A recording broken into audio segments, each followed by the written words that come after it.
Hello mga loves, today's video ay pinick up na yung aking box. Nagpapasalamat ako sa asawa ko kasi kahit masama po ang kanyang pakiramdam, masakit yung likod niya, tumulong pa rin siya.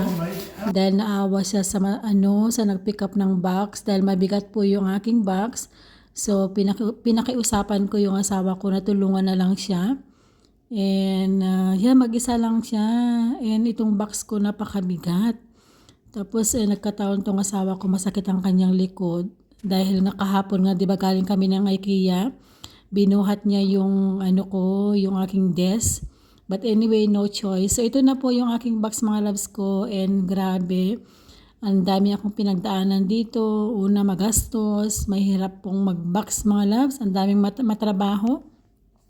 But anyway, masaya naman ako kasi para naman to sa pamilya ko at gusto ko naman i-share sa kanila yung ganitong buhay no na kahit sa box lang at makatanggap sila dahil alam ko super happy nila. Tuwing ako nagbabox mga loves ko ay ino-open nila yung box. Tuwang-tuwa silang lahat. Kaya kahit pagod and talagang gastos, okay lang po sa akin. Kaya mahalin natin yung pamilya natin kung mayroon tayong sapat at bigyan natin sila ng ganitong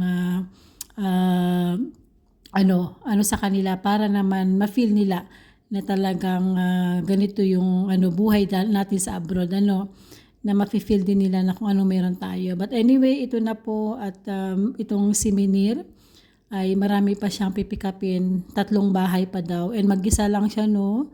What if kung hindi tumulong yung asawa ko, mag-isa lang siya niyan, yung bigat ng box. But anyway, yun lang po and maraming salamat. God bless everyone. And then ito na po at happy na ulit ng aking pamilya. Soon, darating na yung box diyan. Bye! Ingat kayo and God bless.